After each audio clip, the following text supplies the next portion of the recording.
Embarrassed. Hard to accept. You should be. All the things that Bella says I should be feeling all the time.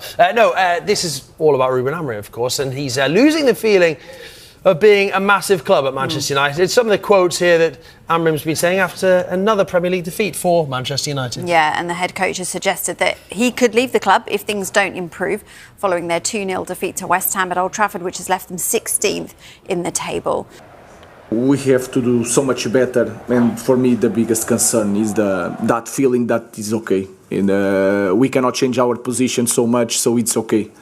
And that is the biggest problem in our club in this moment, because we are losing the feeling of we are a massive club and it is the end of the world to lose a game at home. So I think that is the biggest concern in our club. Well, it's been a season of unwanted records for Manchester United, and yesterday's defeat, I'm afraid, has only added to the CV of bad stuff. Yeah, 9 home league defeats is now their joint most in a season, most for over 60 years, whilst they're also joint on the longest winless run in the Premier League. That's right, and on top of that, they've now gone 1-0 down 12 times at home this season and have failed to score in 14 league matches. Always supposed to feel a manager of Manchester United in that position, embarrassed, and it's hard to accept. And I think everybody has to think seriously about a lot of things here. So everybody is thinking about the final. The final is not the issue in this moment in our club. We have bigger things to think, and we have to change a lot of things in the end of the season. We heard Amorim reference the Europa League final there, and winning that is the only way that Manchester United can qualify for Europe next season. But the head coach isn't actually sure whether qualifying for the Champions League would be a good thing. We are showing that in the end of this season that we are not playing Premier League and Champions League for us is the moon. So we need to know that, and so I'm not concerned about the final.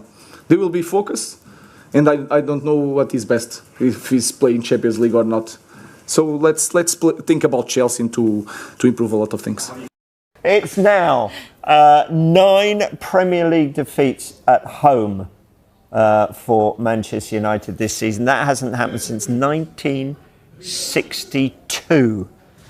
Amorim says he might have to leave if the poor form continues. What do you think?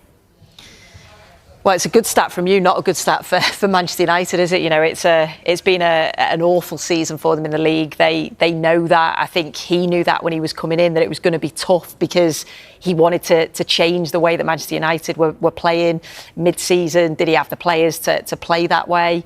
The focus has clearly been on the Europa League and trying to get themselves into the Champions League, which you feel is a must for them. It's also a must for Tottenham. But if they want to then go and bring in the players that he wants to bring in, you need that financial reward of getting into the Champions League. So that's clearly his focus. Again, he rotated players. Again, there was no real rhythm to the play, and that has been a problem. We've said, well, we've seen some of the younger players come through. He's given them experience. But from the league perspective, it's been awful. You just don't expect to see Manchester United in the position that they're in. No. Can you explain the anomaly between Europe and Premier League? Yeah, quality. The differences in quality of the teams that they're playing. I think European nights are always special under the lights anyway, so there is a change in atmosphere which changes the way that the players, when they warm up, the feel of the ground and the expectation, but it's the quality of the teams that they've gone up against. The Premier League's unforgiving. So the Europa League has suffered as a competition because there's now no drop-off from the Champions League. Yeah, I think so. Yeah, I'd say so. I think that's part and parcel of it. I don't think I've watched a lot of the teams. I watched Bilbao the other night and I thought, my God, these are awful. They're such a poor team. And you talk about La Liga being a competitive league, and I'm thinking it is a competitive league, but is it as good as people are making out to be? I thought they were really poor against Manchester United, and United dominated them. I'm thinking they don't do that in the Premier League. They don't have that ability to do that within the Premier League. So I think it shows you the gulf in quality of the competitions. Lenny Yoro, that injury to him with the Europa League final coming up, how big a blow could that be? It is, with all obviously the other defensive injuries as well, and the fact I thought he played well against athletic club. He's obviously got that recovery pace that may be needed. He's got that ability to bring the ball out. You can see 1v1 defending he enjoys doing. So, yeah, it's a big loss, and clearly he's rotated his players to try and keep them fit and available for that final, because that is his main focus. So to then see one of your players that would be starting is a real blow. And yeah, you can see Amorim's gutted about that. Manchester United manager Rúben Amorim has delivered a brutally honest assessment of the club's disastrous 2024-25 Premier League campaign, admitting he is embarrassed by their 16th place finish, one of the worst in the club's modern history.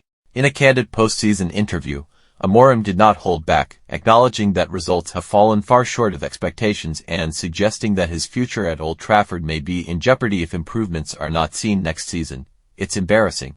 Manchester United should never be in this position," said Amorim. "If this continues, I may have to leave. It's not just about the results, it's about the feeling. We're losing what it means to be a massive club." His comments reflect a growing unease among fans, pundits, and club insiders as United closes out another forgettable campaign. Despite high hopes following Amorim's appointment, the team has struggled with inconsistency, tactical confusion, and off-field controversies that have only added to the mounting pressure. What stings more is the symbolic weight of Amorim's words. Manchester United, once the gold standard of European football, now finds itself drifting further from the elite.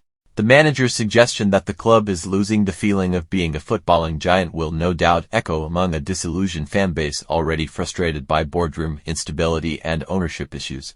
Calls for reform are growing louder, with some fans demanding fresh leadership both on and off the pitch. With the summer window approaching, the spotlight will remain firmly on Amorim, and whether he can rebuild a fractured squad or step aside to allow a new era to begin. As it stands, Manchester United face a defining crossroads: reclaim their identity or risk slipping further into mediocrity. The manager's warning may be painful to hear, but it could be the wake-up call the club desperately needs.